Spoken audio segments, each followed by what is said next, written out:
Ya le cedo la palabra a la doctora Beatriz Cortés, directora del Instituto de Investigación en Políticas Latinoamericanas. Muchas gracias. Muchas gracias. Quisiera comenzar dando las gracias a todos por su presencia y al señor cónsul, el licenciado Walter Durán, al personal del consulado y así como los miembros del Comité Cívico-Cultural, el dramaturgo Carlos Vélez, por su amable invitación. Me da mucho gusto estar aquí esta tarde cuando estamos pensando sobre la independencia con un gobierno diferente, en un espacio como este y en compañía de la fotografía de Monseñor Romero que nos ha enviado el MUPI, así que realmente es un gusto estar aquí. Y yo quisiera, siguiendo un poco esta idea de las Cortes de Cádiz, hablar del racismo, porque es un tema que me interesa mucho y creo que es importante, fundamental para hablar de la independencia. Entonces yo tengo duda de que a esos centroamericanos los dejaron entrar a las Cortes de Cádiz y tengo la certeza que, como dice mi colega, no los dejaron hablar. Entonces esas Cortes de Cádiz que hablaban de la igualdad se referían a la igualdad entre españoles, no que llegaran esos centroamericanos a meterse ahí, ¿verdad? Y entonces como cuando pensamos en eso como nuestro modelo ideal, vale la pena pensarlo desde una perspectiva crítica. Entonces en esta oportunidad yo quisiera aceptar una invitación que nos hacen 4 historiadores en una nota que salió en el Faro el día 27 de julio de este año, historiadores salvadoreños, Carlos Gregorio López, Tajid Herrera Mena, Héctor Lindo Fuentes y Rafael Guido Béjar. Y ellos dicen en esa nota que nos invitan a tomar en consideración el conocimiento académico, las publicaciones que se han hecho desde 1911, para que cuando ahora celebremos el bicentenario no repitamos todo lo que se dijo en el centenario y que aprovechemos todo lo que se ha publicado después de 1911, porque a veces uno por costumbre o porque en la iglesia, o en el colegio, porque a mí me pegaban como una regla, si yo no repetía lo que decían en el colegio mis profesores a veces, sobre todo por ahí por 4º grado, 3er grado, que es cuando a uno se le queda, ¿verdad?, esa impresión de los símbolos patrios y todo. Hay una tendencia que tenemos todos de no ponernos a reflexionar de manera crítica cuando se trata de los símbolos patrios, incluso de ponernos a pelear, ¿verdad? Y a veces pues podemos ponernos a pelear por defender, no sé, las pupusas o la cola champán, pero tal vez la Cascada no ha sido la mejor compañía, pero nosotros vamos a ir a defender la cola champán.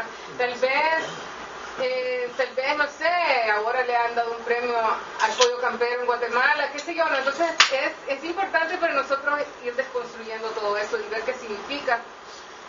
Y esa es la invitación que nos hacen estos historiadores, aunque ellos no mencionan las pupusas ni el pollo campero, pero sí nos dicen, ¿verdad?, que nos invitan a pensar en la historia de tal forma que no caigamos, dicen, en la tentación de reproducir los discursos, las ceremonias y los mismos símbolos del centenario, sin antes llevar a cabo un esfuerzo por obtener información y hacer un análisis crítico más al día, ¿verdad? Entonces, ellos, una de las preguntas que nos hacen es si nos vamos a poner a celebrar los símbolos criollos. Entonces, un poco para retomar lo que decían aquí tanto el señor cónsul como mi colega Douglas Carranza, los criollos como españoles nacidos en las Américas eran la fuerza líder de la independencia, no porque ellos fueran las personas más progresistas del mundo, sino todo lo contrario, porque España la corona en España había decidido que esos criollos, que a pesar de ser españoles tenían muchísimos privilegios y todo, pero que no deberían tener acceso al poder político en las Américas porque estaban contaminados con el paisaje donde habían crecido, con la comida que habían consumido y el aire que habían respirado, y no se podían confiar en que iban a ser fieles a la corona y por lo tanto no deberían de tener el poder político. Entonces estos criollos decían, bueno, nosotros somos los herederos de los conquistadores, nuestros padres son los conquistadores y ellos solo quieren reconocer a la gente que llega más recientemente, ¿verdad? Es como que nosotros lleguemos hoy de El Salvador y la gente que llegó de El Salvador en 1980 ya no tenga ningún espacio político, solo la gente que llegó el año pasado. Entonces la gente que llegó en los años 80, que son los fundadores de todas las organizaciones, qué sé yo, no, siempre vimos eso, yo fundé, no sé qué. Bueno, entonces no, los demás que no hablen, ¿verdad? Entonces ya se volvería aquí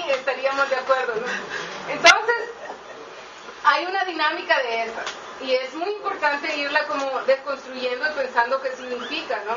Esa narrativa del patriotismo creado por los criollos. Entonces, a mí me parece que de alguna manera es muy importante pensar y considerar, tomarles la palabra a estos historiadores, que nos dicen una cosa muy importante. No nos olvidemos que en 1911 acababa de ser, por ejemplo, las reformas liberales que habían establecido que ahora el café iba a ser el producto nacional, que había sido a partir de 1880, acababa de ser, unos 20 años antes. Entonces, es una nación donde acaba de morir la República Federal de Centroamérica, donde se había usurpado la tierra de las comunidades indígenas, se había declarado vacante y se había eliminado los ejidos, las tierras comunales indígenas, y se había privatizado para hacer cafetales, y además se había pasado leyes de vagancia que obligaban a los indígenas a trabajar muchas veces gratuitamente para los cafetaleros.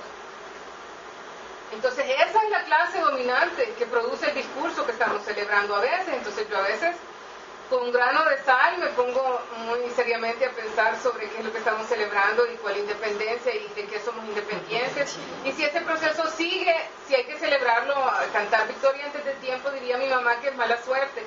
Entonces, un poco pensar en eso, ¿no? Entonces, aceptando esa invitación, quisiera considerar esta tarde junto con ustedes el proceso de invención cultural que se lleva a cabo como un proyecto de invención criolla.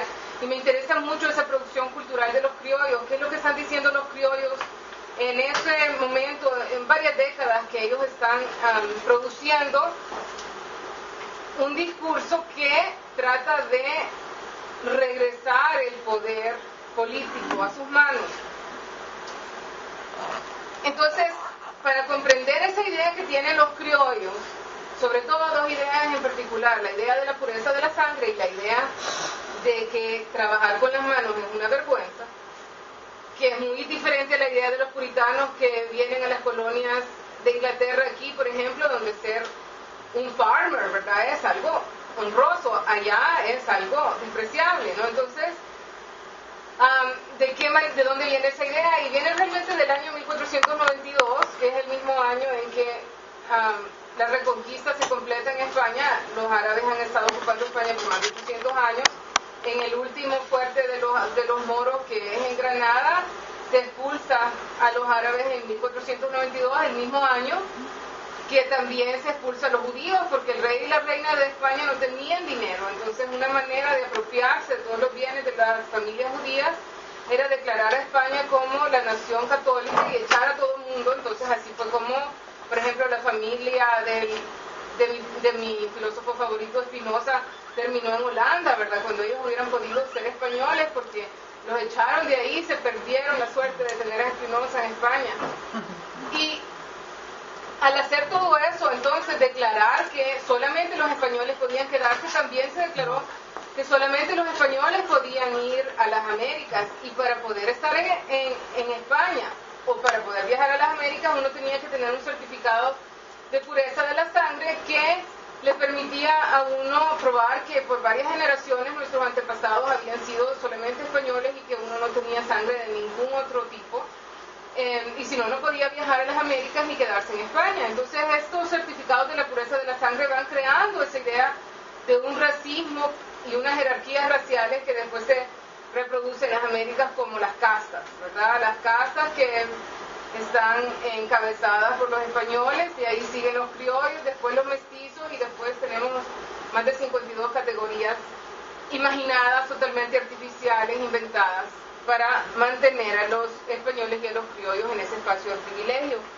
Pero también la idea del trabajo con las manos venía de la Reconquista, porque la idea de los reyes de España era que uno iba a estar dispuesto a reconquistar un pueblo y a expulsar a los árabes, que era un gran riesgo, si uno recibía recompensa a cambio. Entonces la recompensa que uno recibía a cambio era títulos de nobleza, tierra y trabajadores. Entonces, quien trabajaba era alguien que no tenía ese privilegio y por lo tanto era un símbolo de un bajo estatus social. Entonces, por eso,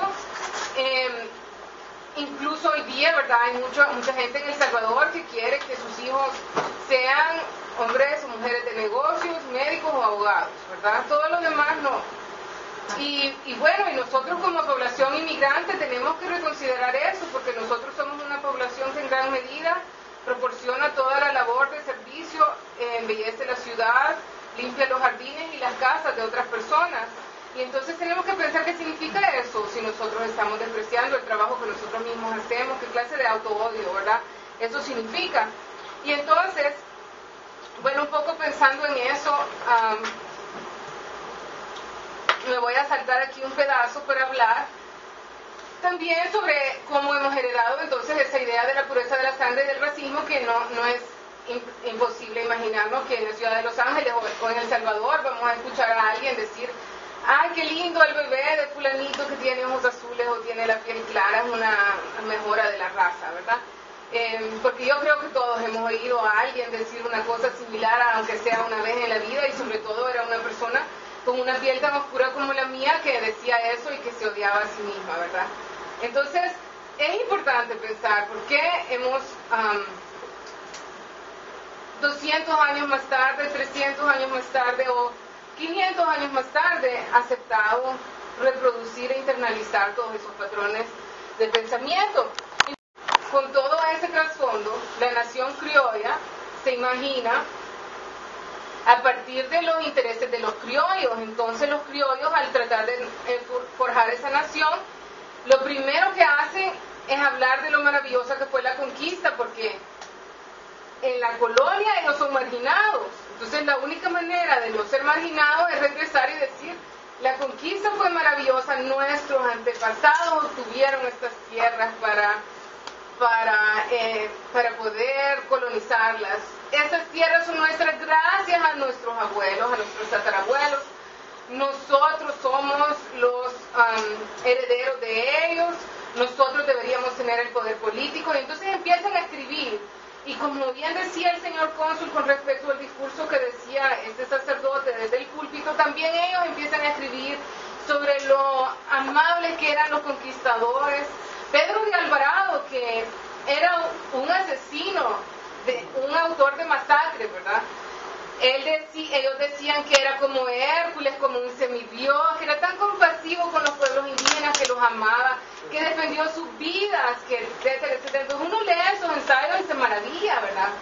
Diciendo: wow, esto no es ni ficción, es una cosa increíble, ¿no?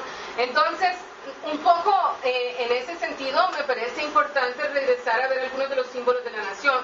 Por ejemplo, el lugar que tienen los indígenas en nuestra nación, porque ¿quién es el indígena más importante de nuestra nación? Pues Atlacat, ¿verdad? Si no, el batallón Atlacat no hubiera tenido ese nombre, ¿verdad? Solamente que Atlacat no existió, porque Atlacat fue inventado por el abate Berber, que una vez estaba viendo un manuscrito que le estaba tratando de traducir, y él no entendió que decía Atacate, que era un lugar, y entonces él leyó que era un señor y que era Atlacate, y ahí está la estatua, y nosotros podemos ir ahorita a Antiguo Cuscatlán, y ahí